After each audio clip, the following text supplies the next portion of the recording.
Hello Bakers, welcome to the channel of Vision, Inspiration, Enthusiasm. I'm here with Madam Magdalene to talk about life, her dreams, aspiration, whatever thing that drove her to this point. She is the alumni of GCTU. She's been under other secretariat, board.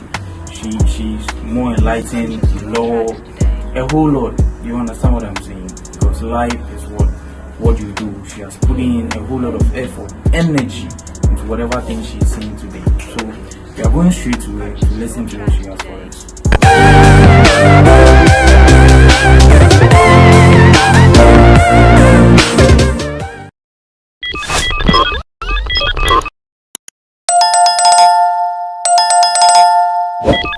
Hello, madam. It's a pleasure meeting you. When we talk about GCTU alumni, then we are talking about you because you are the face of GCTU alumni. So you being the president, it's a pleasure meeting you, and we want to talk about how life has been with you, how you started out, the dreams and everything, because you didn't just start in a day. You started from somewhere and it ended here today. So we talk about Madam Magdalene. Who is Madam Magdalene? Yes, once again, let me say good morning to my viewers. My name is Magdalene Lamte, the current GCTU alumni president, and I double up as the faculty registrar for Faculty of Computing and Information Systems. If you say Magdalene, from humble beginning from Josephus Primary School to Methodist School at Mamplubi, and I did my JHS at Sempe Mamplubi, Sempe 2 Mamplubi. And I hope they'll be proud of me seeing me today. Sure. Then from there, I moved to a secretariat school called Franklin, same at Mamplubi and Mamplubi Dansoma Lady. Then from there, I went to University of Cape Coast to do my diploma in management studies. Then I did my top up at Oxford University, East Legon, as human resource. Then from there, I did my master's in international trade.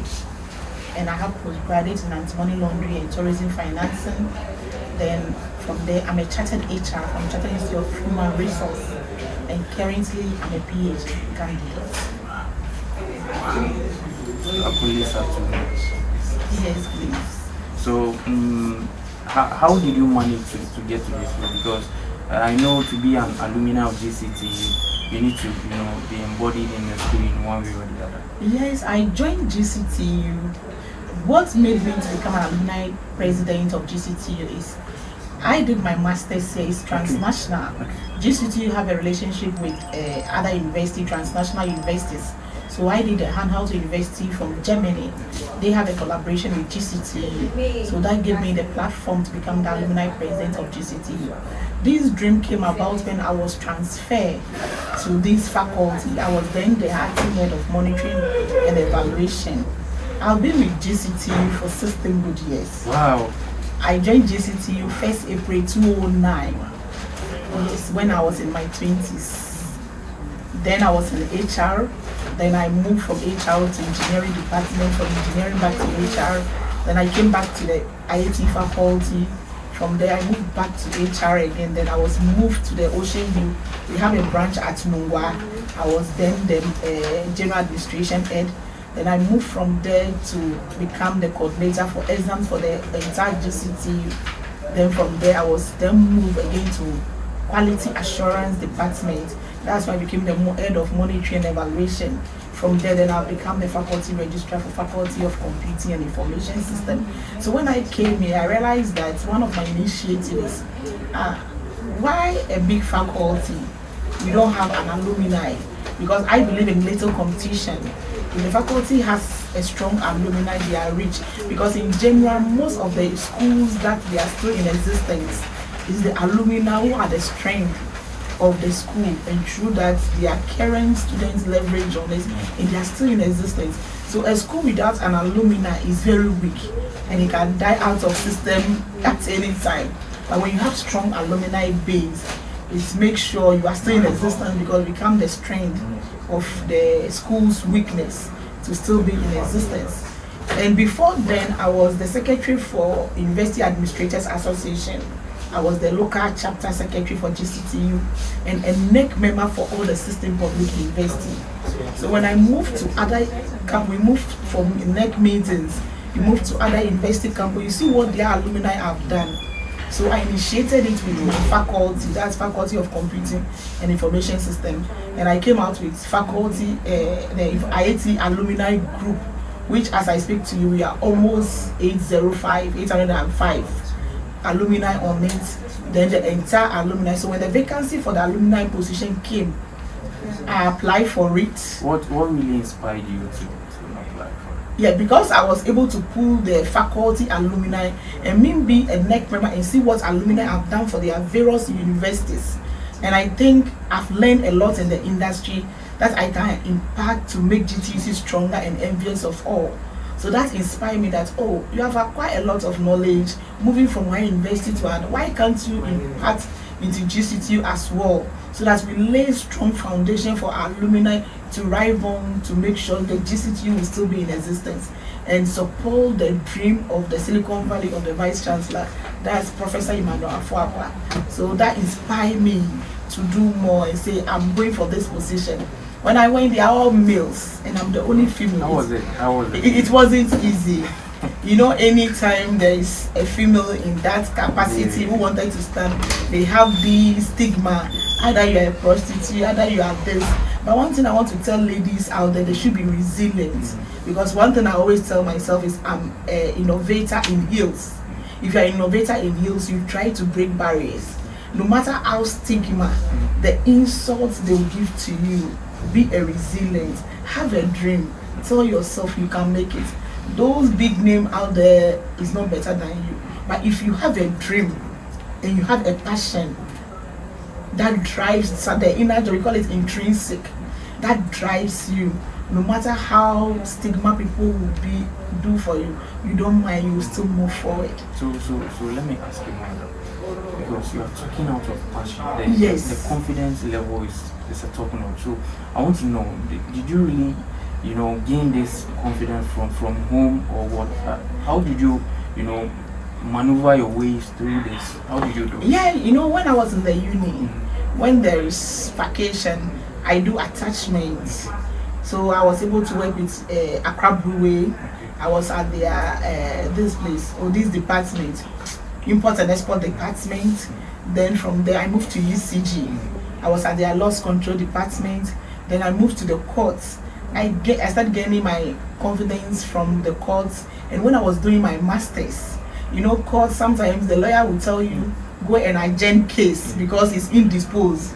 And meeting a judge in front of a judge and say, my lordship, the counsel is indisposed, so we plead you adjourn the case. And that confidence, I say, hey, so I have a talent. Now we telling my colleagues, hey, I have a talent.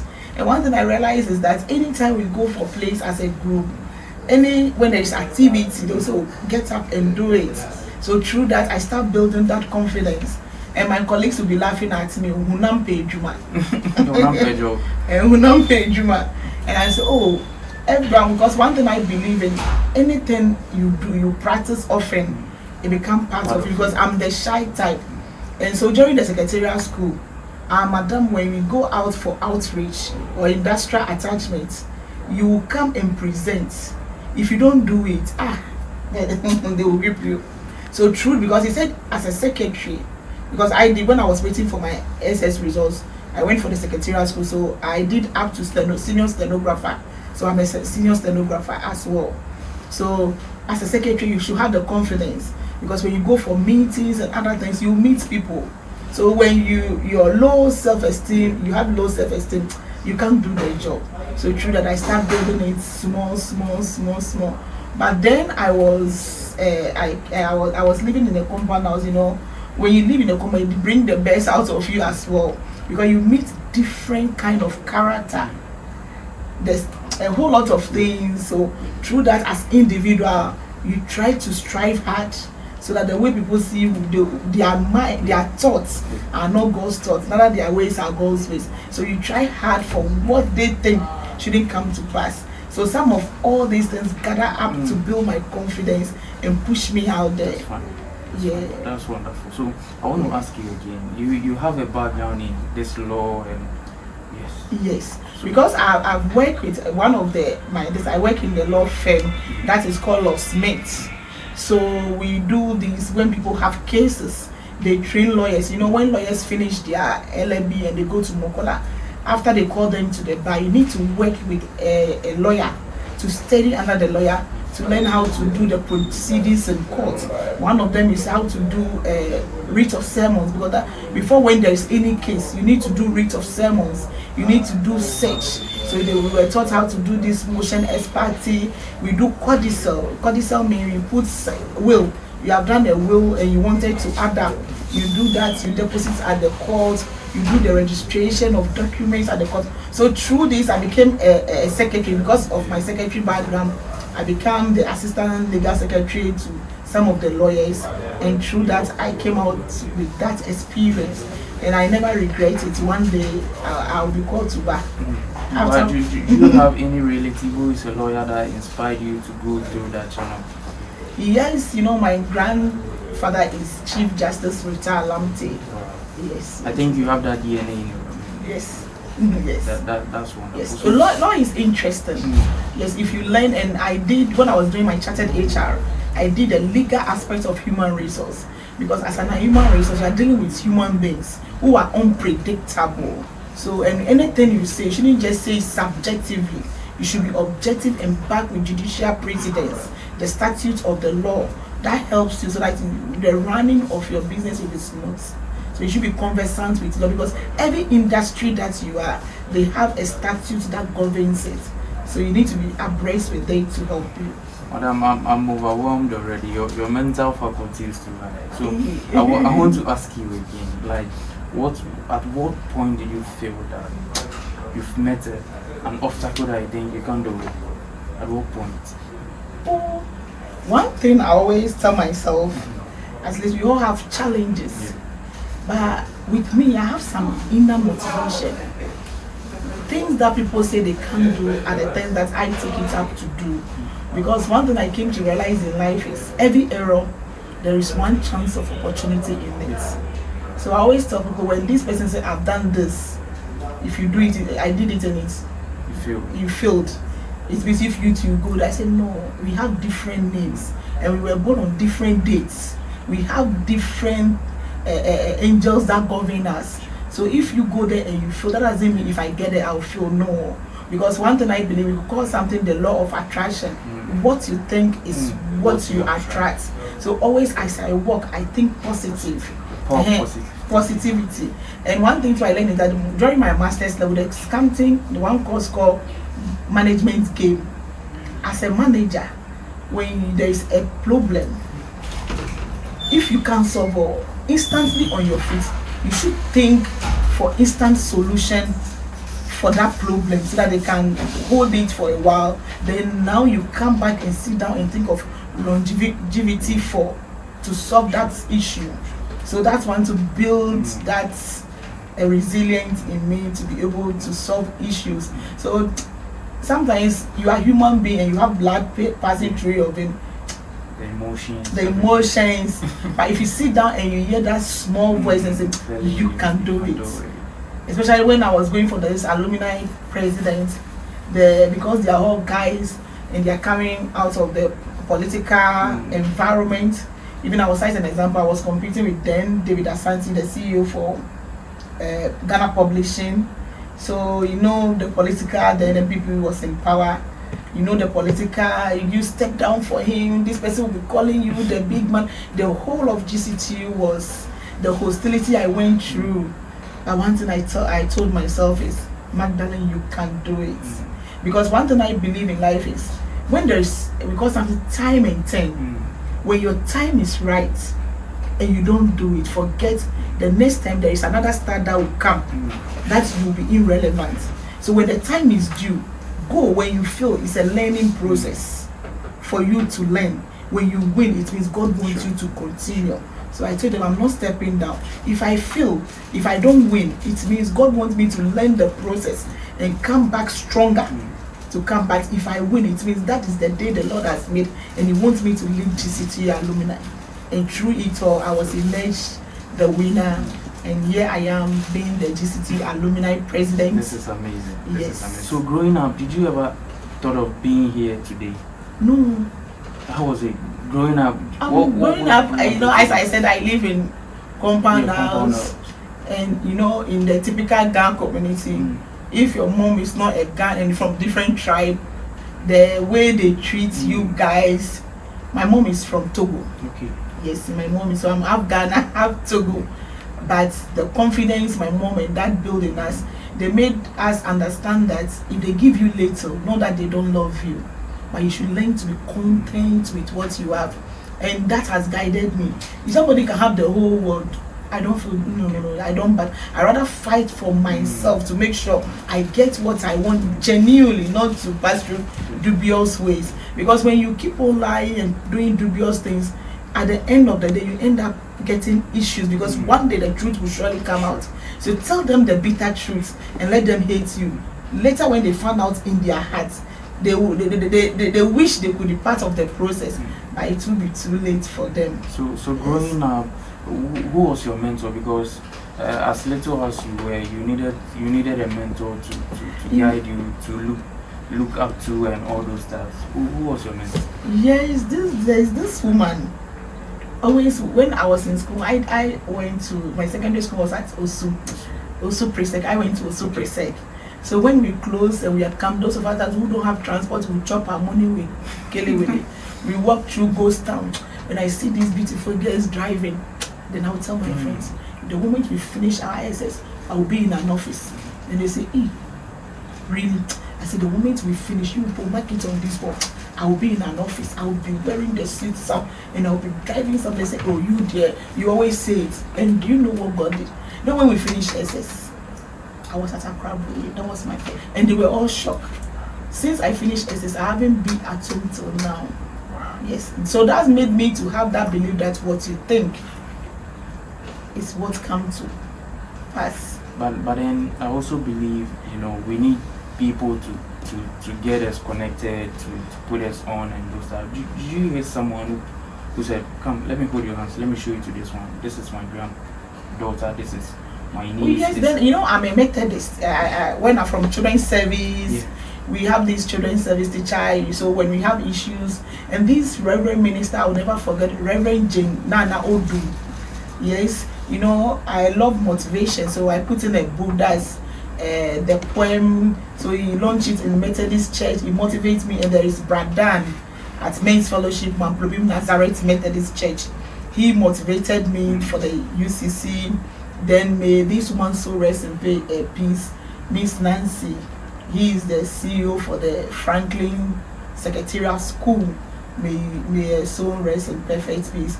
She, when I finished my SS and I was at home, she said, you are very intelligent, come. And through that, and I became the senior stenographer, then the Bradan, the Men's Fellowship man, to say, you are hardworking. And may this man so rest in peace, Josiah. I wish all these souls will be in life so that they will at least let me buy them water and say thank you, because they realize I have a talent and the good thing in me. Then there is Greater Accra Regional Minister, former Greater Accra Regional Minister, Honorable Teresa Melitego. He was then the South Africa MP. So we went for this secretary fighting against Kankawem is, and she saw me, you are very intelligent, I like you. So she paid my initial fees to UCC. Wow. So every month when they move her from Forest Street and she went to Greater Accra Regional, she keep on paying my fees, made her so rest in perfect peace. Yeah, so they motivated me, they saw the talent in me, and here I am today. And I make sure everywhere I go, I listen to Otago motivation a lot. And one thing he said is, everywhere you go, the next 5 minutes, create a relationship that should speak for you in 10 years to come. Through that, you realize that you get to learn a lot. So if you sit next to me, I say, oh, please, good morning. Madam, how are you? I say, I'm fine. Please, can I get your contact? So one day when I looked through my contact list, I said, oh, I wanted to do this here. I met this woman at this event. She's called this. And I said, oh, quickly you call. And through that, you build your solid network. So at least anybody you meet, and one thing is humility and respect, and never look down upon anybody. Because I always tell people, even the rag you use to clean your house, when you finish, you wash it and put it on the line. It will get dry, you fold it and put it in rubber. So when water pours in your room, you can go for it neatly and clean. But when you clean and you dump it, it will develop worms. Now that water has entered your room, you don't have enough and you need that one to add up. You realize you can't use it, and that will cause you the pain of your life. So treat everybody you meet with respect. As I see most of the students now, you see them today, but give them 2 years to come, you marvel. You see, I wish I could have respected them, but the harm has been caused already. So in entire life, try to be humility. Respect everybody. Don't wait till you know the person, and never look down upon anybody, but you don't know what the future holds for us. So madam again,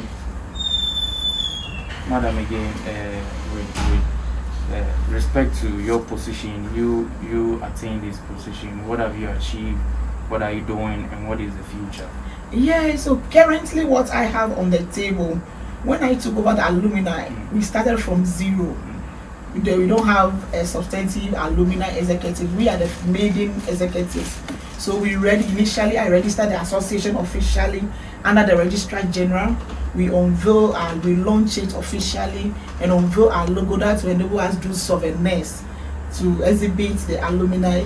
So now currently we wanted to do homecoming, so that our maiden homecoming for GCTU alumni everywhere to come home, to come and support their alma mater, to let us raise our image high for current students to know that, oh, we have big brothers and sisters out there, so that in future when we are done, we will take up the mantle from them and do same for the school to be in existence. So this is what I've done so far. That's wonderful. But have you organized programs to empower the students, whatever thing you've learned in your past, to admonish the students, inviting people to come in to also admonish the students to know that life is all about dreams, or all about persisting, focusing, doing this, doing that to reach it? Yes, I normally organize refresher courses for the students, and even bring resource person. We did one for narcotics because some of the students, they are into drugs. So we invite narcotic board to come over to come and talk to them, then to empower them to be a resilient and hardworking student. We have this program called Innovators in Hills. And recently I partnered the Association of Computing Students. We just organized, and I was able to start a topic on start right. Because when you start right, you finish well.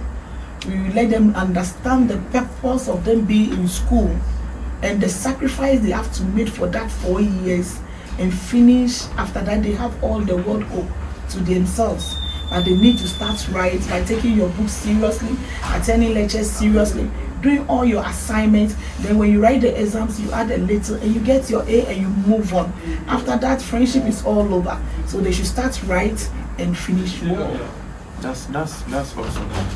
So in this office and this institution, is there any challenges that you feel it is too much for you? Oh, every institution has its challenge, but as human beings, there are a lot of challenges. But with my mindset, I always turn my challenges into an opportunity. So when you're given another opportunity to take this alumni, would you still go for it? Oh yes, I would do after my tenure, and they still see that whatever I've done, it merits their judgment. I think, and they give me the nod. We don't know what the future holds for us. Maybe that's another company to approach me big time. That maybe the flexibility is not there to take up. I'll make sure I recommend and leave to a good one to take over from me. That's so, because one thing I believe in, I don't believe in power. I believe in doing the thing and laying down foundation for people to rise on to get to their skies. That's awesome. There are a lot of people who are watching out there who are vulnerable, thinking it is over. Life, when you hit an obstacle, you can't do it. The moment they fall, they can't rise. But you've said a lot. You've given me a whole lot of inspiration. A whole lot of drive. So I want you to give advice to those watching out there that if you are watching today, the input you put today is directly proportional to what is going to come out tomorrow. So I want you to advise someone, if someone is watching you now, what should they do? What should they anchor their body, their life with, in order to see that better tomorrow? Action. Yeah, one thing I want to tell the viewers out there is all hope is not lost. If you start today and you realize you don't have it, that doesn't mean that's the end of it. One thing I want to assure them, they should have a resilience, they should build confidence in them, because friends, we have good friends there, but you yourself, you need to have some inner drive that motivates you to be there. So please, I will encourage everyone out there, is all hope is not lost. With hard work, due diligence, respect, humility, the sky is your limit. And make sure anybody you meet in your life, just say good morning, so that through that it will create a network that will speak for some years to come. Please, I wish everybody all the best, and make sure they stay well. Thank you. So, talking about the upcoming event, the alumni, homecoming. So, what are the things that we should expect? Yeah, for the alumni homecoming, we will start on 7th of May to 10th of May. On 7th of May will be the launching and the fundraising towards a lab and IT lab and engineering lab, so that the current students will get hands-on training to bridge the gap between academia and industry. Because one thing I believe in, our students are not, they don't belong to unemployment group, they have their own employment. So if they get a good hands-on training, it means the sky is their limit. So we want to raise funds to support the IIT lab and the engineering lab. So on the 8th, we wanted to do alumni career day. Some of the alumni who have their own organization or they work in some organization should come and exhibit. And we wanted to talk to the military signal department, because 20% of them are from GCTU. Yes, and we want the telecom students to ride on it, to learn a lot and see, when you did this course, that doesn't mean you don't have hope. You can be in the military and other places. So on 8th is going to be alumni career day with the current students. Then on the 9th will be a soccer between, because all work and no play make us adore people. There is going to be a soccer between alumni, the various associations on campus, ACS, SRC, engineering, business, to rekindle when we were in school. Then on the 10th, the last day of the event and the climax, is going to be health work and Kenke Bash and Jama group. So we need everybody on board. Any GTUC students watching, any alumni, please, because one thing that I've established now is the trade. You pull one and pull one along. So tell a friend to tell a friend to tell another friend that GCTU maiden homecoming is coming. They should come home and let's reunite to support GCTU alma mater, and let's put up the lab and the engineering lab for our current students to bridge the gap between academia and the industry. So, Mommy, who are those people we are supposed to expect? One or two people, because the last time I came, yes, talking about MOG or something. Yes, we at least we expect MOG on board. We are trying to contact him to come because it's an alumni. He did IIT, Regina Velvet from TV3. Then we are talking about General Intern from the Signal Department and the military. Then Barry Gold. Then Robert Tay, Deputy Director Procurement at DVLA, and the whole lot. Then Dr. Nusrat Jahan, you are director of GCT. They are all alumni. The head of procurement, Fatou Sisi. They are all Cynthia Bedu Boaten, Frank Boaten, one of the lecturers. They are all alumni of GCT. We are expecting all of them. The traffic should lead to GCT on 7th of May to launch it, and let's make it big. That's awesome. Yes, please. That's awesome. So, it was nice talking to you, Mommy. Yes, nice talking to you too. Really awesome. I've learned a lot. Yes, please. Life is all about, persistent, being consistent, staying focused. Irrespective of the obstacle, you just stay out to yourself and do it. So, I want to tell my followers, my viewers, those who are watching me now, that life is all about time. It is bit by bit. It may happen today or tomorrow. So if it is not happening, that means there is something wrong or something you're not doing right. Keep doing it. If you think you're on the right path, keep on doing it. You don't know when it may happen. strike harder, go harder, because if you have a dream, you have something big to do. You can't have a dream and sit or sleep. Push your dreams harder. Ask Martin Luther King did. Ask Bill Gates did. You are an IT tech, you are IT expert, engineer, computer science expert. Keep on learning, keep on researching, keep on doing what you need to do. Don't sit down. If you are a tailor, if you're a ward, if you're a baker, keep doing it. It's gonna happen. You don't know when your shine is coming. The moment you sit, that day might be the appointed day. The day you sleep, that day might be the appointed day. Keep on. If you see anyone, keep connected. Connection is your currency. Thank you very much. Peace out.